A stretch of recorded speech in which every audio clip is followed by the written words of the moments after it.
why am I in such demand for doing such basic, what I thought everyone was doing? The job I was working on, they said, hey, we want you to do our whole house. And so at that point, I decided to end my teaching career and go into construction full time. Well, so I had no vision. I mean, my main driver initially was that I can make more in 3 months than I can make all year as a teacher. I started buying every book I could find on the topics of marketing, business, running a business, how to be profitable. A lot of GCs don't want to do remodeling. Remodeling is, people think, oh, can you build a brand new house? Well, that's easy compared to remodeling.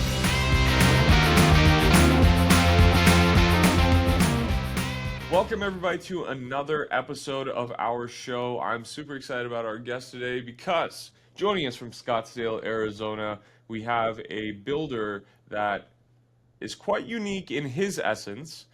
He is a former school teacher turned to contractor, and we got him on the show today. His name is Mr. Justin Caine from Caine and Company. Justin, how you doing, man? Good, love. Glad to be here. Thanks for having me. Super stoked to have you on, Justin. Let's just kind of get going from the very beginning. What is this that I hear about you being a school teacher turning into a contractor? How did all this happen? Yeah, so I graduated from college with a degree in education, so went directly into school teaching and did that for 5 years. But during those 5 years, I needed work over the summertime to make ends meet because, as you know, school teachers are not paid well. So I would do handyman work. And so what would happen is I would get a handyman job saying whatever, installing doors, installing some tile. And then each summer I just was asked more and more, and people were requesting bigger and bigger jobs, and they were really commenting on, hey, it's great that you show up, you do what you say you're going to do, you're on time, you are clean, your work is neat, and you call us back when we call you. And I'm like, geez, this is really basic. Why am I in such demand for doing such basic, what I thought everyone was doing things? But it turns out that what I was learning was that, construction is fraught with a lot of flaky people. And so my last summer I was offered the job I was working on. They said, hey, we want you to do our whole house. And so at that point I decided to end my teaching career and go into construction full time. That was 22 years ago. So 22 years. Wow. Yeah. And so I guess it sounds as though, I could be wrong, but it sounds as though there are a lot of transferable skills that you kind of took from the education world and brought them into your construction business. Is that right? I don't know. I never really thought about that. I mean, I guess, there's a lot of managing expectations in construction, and there's a lot of that in education as well. So I would say, yeah, that definitely crosses over. I was thinking about what you just said about timeliness, showing up with the smile on your face, showing up cleaned up, showered, not smelling, right? I feel like all this like basic etiquette is like something that we're kind of taught in school. And it sounds like a lot of that stuff, which is so basic to you, may not be basic to a lot of general contractors out in your area. Yeah, I was just raised, to be on time for things, to be respectful, to be honest, and so I mean, I took that into teaching, but then I've taken it into everything that I've ever done. So yeah, just really basic things kind of set me apart early. But yeah, that's my parents doing. So thank you, Mom and Dad. Speaking of your parents, how much of your upbringing do you feel like had an influence on this career path that you've chosen these last 2 decades? So I was born in a neighborhood where we were the first home built, and there was hundreds of undeveloped acres around us. Wow. So I grew up, my whole childhood, and we had a neighborhood filled with kids, was spent running around houses being built. So I have played, like my playground was these massive developments of like homes, and so every phase of construction I was part of. So when they would trench to put in, the sewer lines, we were running around in those sewer trenches. And Wow. when they would pour concrete, we were skateboarding on those concrete slabs. And then they would frame it, and then that'd be our jungle gym. And so that was, I mean, for literally 10 years straight, that's like how we spent our time. So I would say that was definitely formative, and because I'd walk around these houses and just kind of be fascinated, like, oh my gosh, what is going on here? Why have they done that? How is this done? And really started to see the same things over and over, and kind of got familiar. I mean, I didn't know exactly what I was looking at, but it definitely piqued my interest and gave me a familiarity with construction.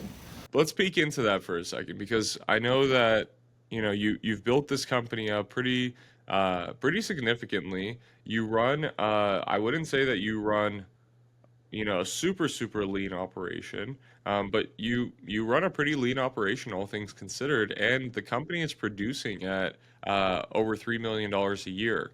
And so let's talk about that. Like, what was the journey? Like, where were you when you first like really started this vision for the company, and how did you kind of get it to this point? Well, so I had no vision. I mean, what my main driver initially was that I can make more in 3 months than I can make all year as a teacher. And so that was my starting point. I bought a Home Depot 1, 2, 3 book, and that was a huge part of me being able to do the stuff that I was doing.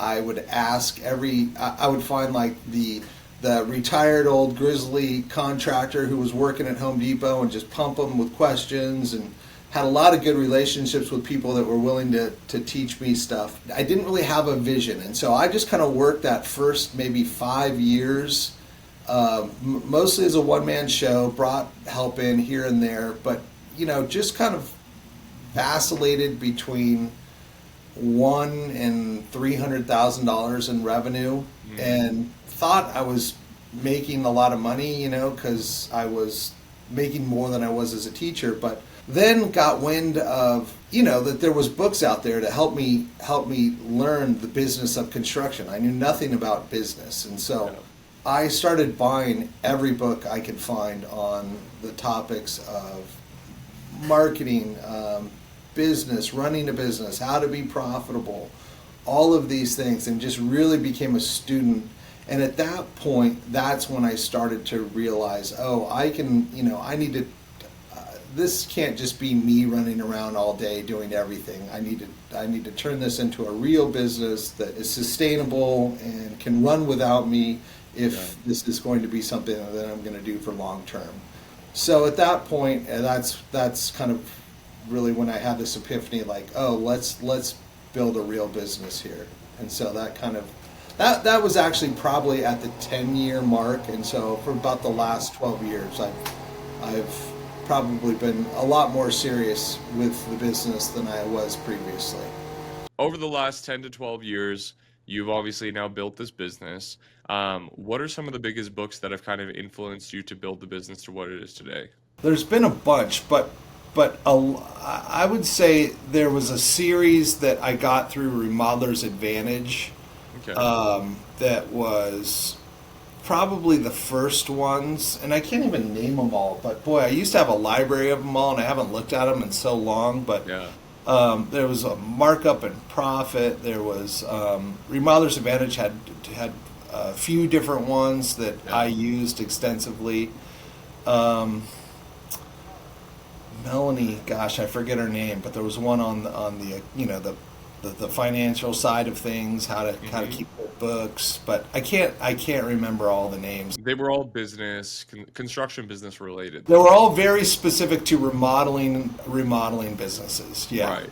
And so I guess like tell me a little bit about that. Like Caine and Company specializes in, I would say, higher, middle to higher end, um, remodel work. And you guys don't necessarily tap too much into custom home builds or anything like that. Is that right? Correct. Yeah. We've done a few and we're licensed to do it, but we really kind of excel at the remodeling aspect, and so that's where we focused our efforts. And I guess tell me about that. Like, what are some projects that you guys are really proud of that you've done over the years? Our biggest and best project, most impressive if you were to look at it, was about a $2 million remodel. Maybe it was like 2.2 when it was all said and done. But basically transform an entire house. We did an addition. It was very very high end, so we were using very high end finishes. Very the kitchen was pretty spectacular when we were done, and that was probably the most complex project we had done up until that point. And so we knew we could do it because we'd done some $1.5 million remodels and stuff that was close in complexity, but that one, it tested us, but it also showed us that we can do these $2 million plus remodels. And so that one, it turned out great. The clients were ecstatic, and it looks beautiful, and we're really proud of it. So Love that. And I guess like I think this is something that a lot of GCs need to hear, Justin. And frankly speaking, I don't know why it's not talked about enough. But niching down. I mean, you only focus on remodels and like middle to higher end. Am I right or am I wrong in that, right? yeah, no, yeah, that's definitely what we do, and I think that we found a nice niche there that because a lot of GCs don't want to do remodeling. Remodeling is, people think, oh, can you build a brand new house? Well, that's easy compared to Yeah. remodeling. Yeah. Remodeling's a pain in the butt. So a lot of guys aren't good at it, and they stay away from it for that reason, because it's much more management of the customer during the process than new Right. construction. And if you're not good at setting expectations and managing your clients, they'll just wear you out. And Yeah. so, because a lot of times in our jobs, people are in their homes, you have this really great relationship that form. I mean, if you're doing a good job, of course, but you can form a really strong relationship with a client where you can't do that in new construction nearly as easily. And so we have a huge number of jobs that are just referrals. I mean, the majority of our business is referrals at this point, from past clients that we've developed really good relationships with. I mean, speaking to all of the successes of the company, there obviously have to be challenges that you've kind of faced up to this point, and maybe even like present day challenges. You're at that 3 million plus mark per year.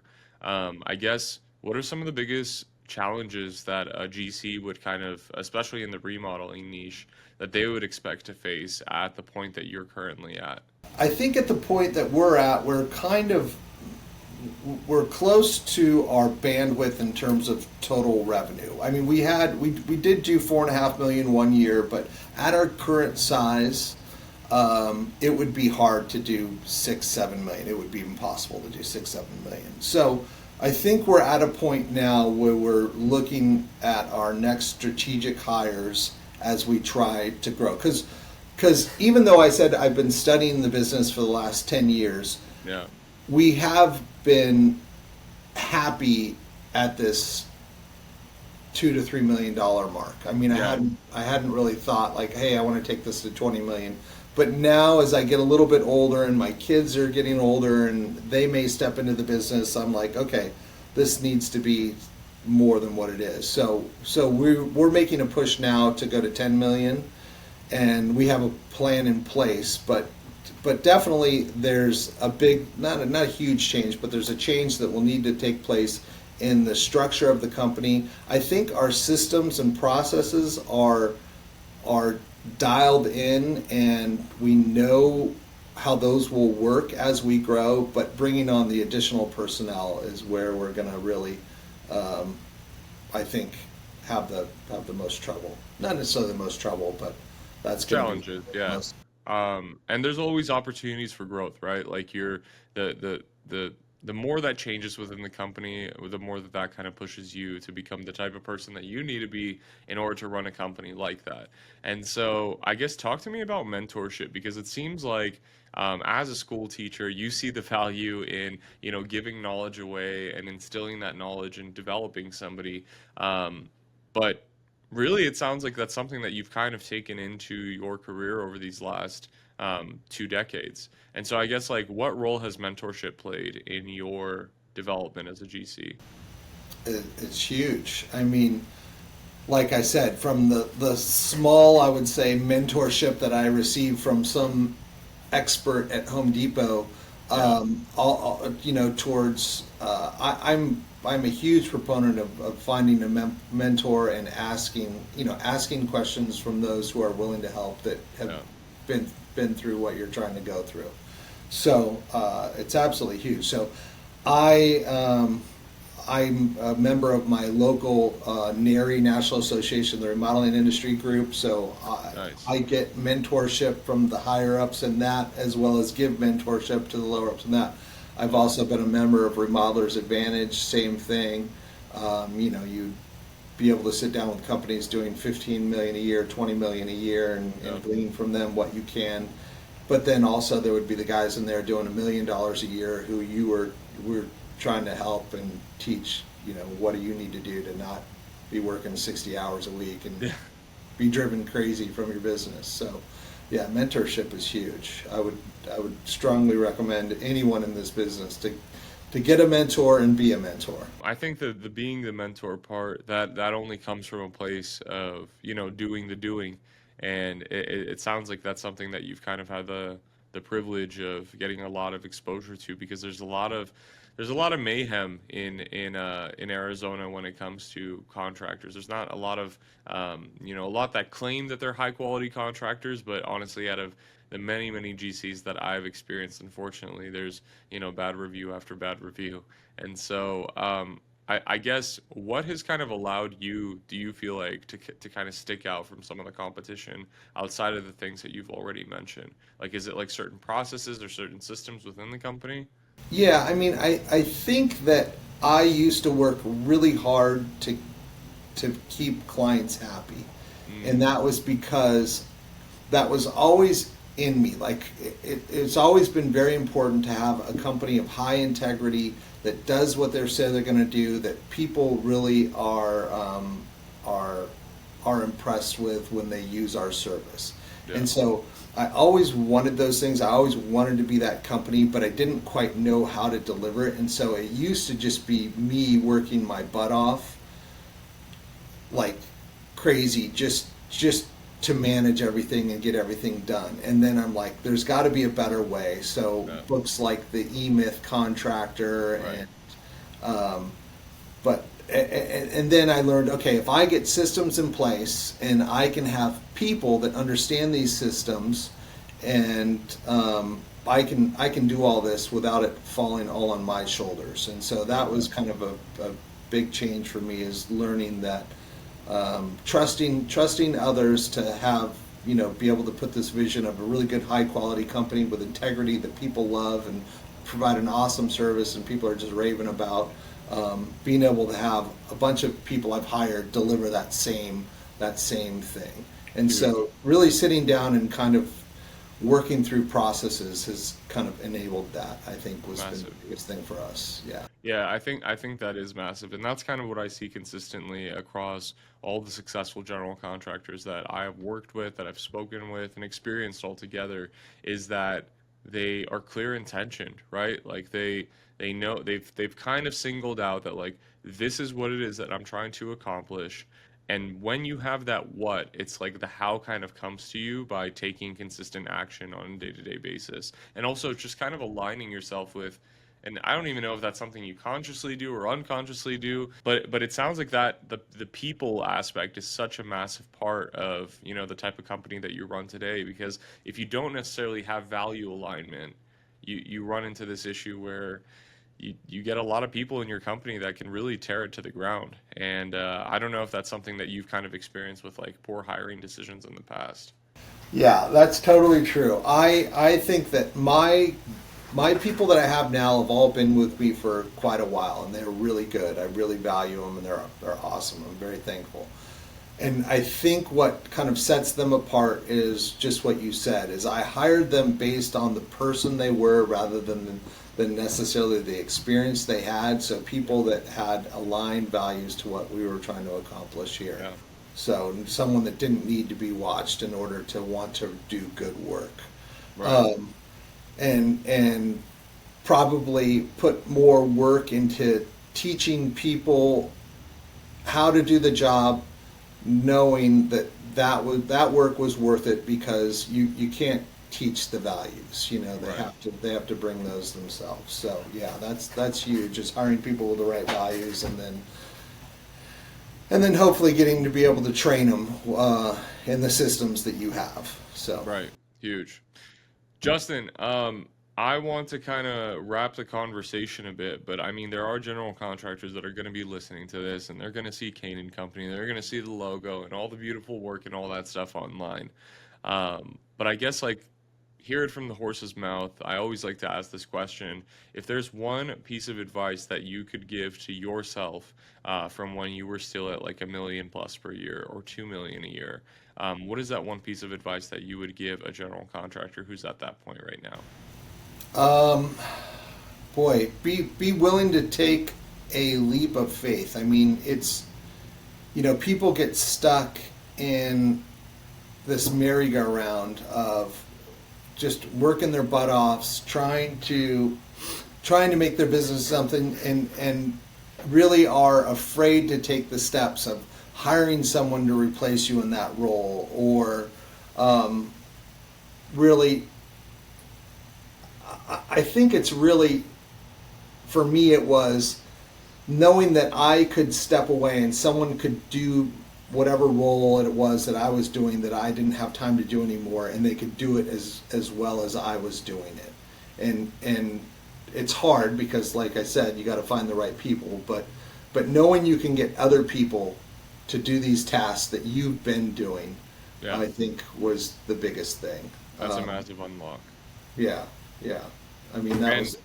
do you find that you still, I guess like as far as sales go, like do you find your still in the trenches when it comes to meeting with clients and managing expectations and doing all that stuff? Is that kind of what you enjoy doing most? I don't enjoy, like, if I had to go back into production and be like a PM, Yeah, I would be like, ooh, I don't want to do that anymore. What I really enjoy is working with the clients at a higher level. So I right. enjoy the sales side, and I don't really even look at myself as a salesman. I feel like I'm a consultant trying to help this person decide if we are a good Sure. fit.